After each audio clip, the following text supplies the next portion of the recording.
आज सत्य होगा कि से कटक भोटर भाई मानू भाई भौणी मानू भुआ बुले मिथ्या सपोर्ट पाट कर क्रिमिनल रेकर्ड ठीक भाव दर्शई ना मुझे प्रचार बेले सब कहूली कटकवासी ये व्यक्ति टे आपण मैंने डरिक रुहतु जड़े क्रिमिनल जी निज विषय किसी लुचौन तथ्य माने पछरे जो कपटटी अच्छी चिन्ह पारे माने मोर ओडिशार उच्च न्यायालय को मु धन्यवाद जनइबी कहीं जो आरटीआई पीपुल्स रिप्रेजेंटेटिव एक्ट जोटा एवं इलेक्शन कमिशन जो निर्देश रही से निर्देश बल जी भी नॉमिनेशन करिवो प्रार्थी हिसाब से जो कौन दल हो इंडिपेंडेंट भी हो तांकर सबू तथ्य दबा पड़े गोटे फॉर्मेट अच्छी से फॉर्म रे दबा पड़े फॉर्म 2B एवं शपथ पाठ सहित एफिडेविट दबा पड़े निजर क्रिमिनल रेकर्ड संपत्ति केते क्रिमिनल केसेस रो को तार कैटेगरी कौन चीटिंग अच्छी कि कौटी अटेम्प्ट टू मर्डर अच्छी तेणु गुरुत्वटा गोटे भोटर जानापी कि कैंडिडेट यही संपत्ति एत अच्छी कि संपत्ति लुचेनी कि पाठ केते पढ़ी सबु प्रकार तथ्य गोटे भोटर जानवर कथा पीपुल्स रिप्रेजेंटेटिव एक्ट हिसाब से इलेक्शन कमिशन जो फॉर्मेट अच्छी से फॉर्मेट रे ही आमे शपथ पाठ करूँ एफिडेविट करी इलेक्शन अफिसर पाखे दाखल करूँ तेणु तांकर ये जो मिथ्या तादर से दर्शई इलेक्शन कमिशन रो जो फॉर्म 2B फॉर्मेट रे दबार कथा से दे नहांती आज हाईकोर्ट एरिया सी सीधा सड़क कहते कि आरो रिटर्निंग अफिसर एठी बहुत भूल रही इलीगली से फॉर्मेट से एक्सेप्ट कर तत्काणी मोहम्मद मोकिम कैंडिडेचर रिजेक्ट हो जिते से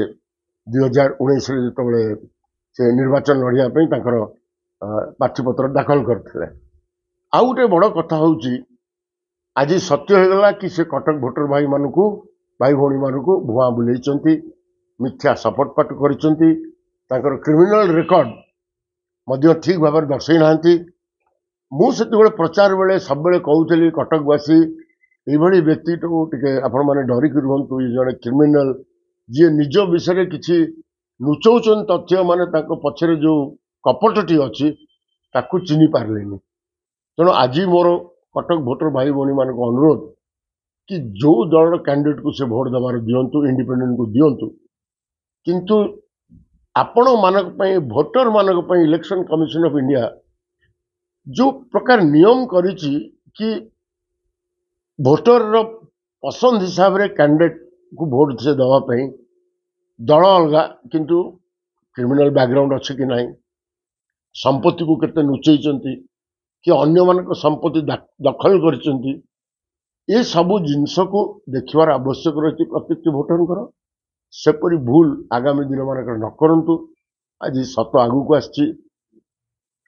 गोटे वार्ता भी जाऊँ प्रत्येक इलेक्शन ऑफिसर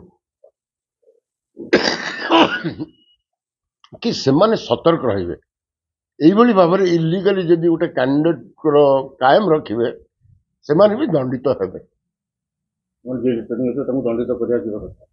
सेटा तो इलेक्शन कमिशन करिवे तांकर से होउचंती रखवाला इलेक्शन कमिशन करो आरओ इज इलेक्शन कमिशन से आज घोषणा होगा मोहम्मद मोकिम को पूर्वतन विधायक भी कही हेनी यही विधानसभा सदस्य से नुह तेणु सी तो जो समय नॉमिनेशन रे ही स्क्रूटिनी बेले कटि जीवार इलीगली जो कायम रखिकी से भोट पाई हाईकोर्ट कहला स्थगित होगा तेणु एमएलए कहनी से पेंशन पाइपर अलग सुप्रीमकोर्ट नियम अच्छे जहाँ पैसा नहीं थे आसेम्बली से फेर